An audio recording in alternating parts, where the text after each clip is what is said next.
قبلہ محترم بعض اوقات کہا جاتا ہے کہ فدق کوئی چھوٹی سی جاگیر تھی، کیا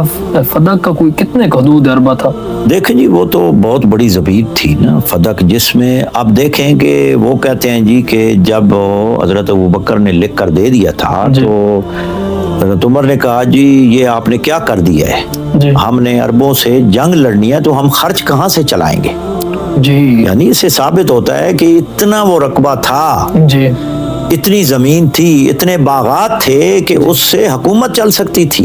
بے شک، اور کافروں سے جنگ بھی لڑی جا سکتی تھی، جتنے وہ اخراجات ہوتے تھے جی اس سے یعنی پورے ہو جاتے ہیں۔ تو آپ اس سے ہی اندازہ لگا لیں کہ کتنی یعنی مالیت کی وہ زمین تھی اور باغات تھے۔ بے شک، یعنی کوئی چھوٹی موٹی جگہ نہیں بہت قیمتی، اور سب نے لکھا ہے یہ جو چوتھی پانچویں صدی ہجری کے تیسری صدی ہجری کے جو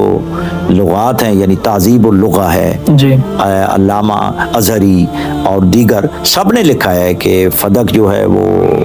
چشمے تھے اور بڑے باغات تھے، جی اور انہوں نے خود اعتراف کیا ہے سنی یعنی علماء نے کہ نبی اکرم صلی اللہ علیہ وآلہ وسلم نے یہ فدق اپنی بیٹی کو ہبہ کر دیا تھا، دے دیا تھا، دے کر گئے، بے شک، یہ بھی اعتراف کیا۔ فدق ایک بہت بڑا رقبہ تھا، جی 40,000 درہم آمدن تھی اس کی، یعنی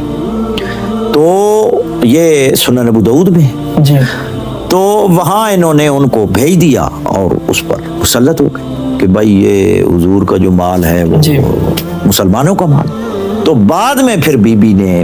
گئی، بھائی یہ تو حضور میں ہبہ کر کے گئے ہیں میرے نام، جی، تو آپ نے کیوں یعنی قبضہ کر لی ہے، وہ میری ملکیت ہے۔ یعنی پہلا دعویٰ بی بی کا ہبہ کا تھا، ہبہ کا تھا، اس کے بعد یعنی وراثت کے اگر ہبہ بھی نہیں دیتے جی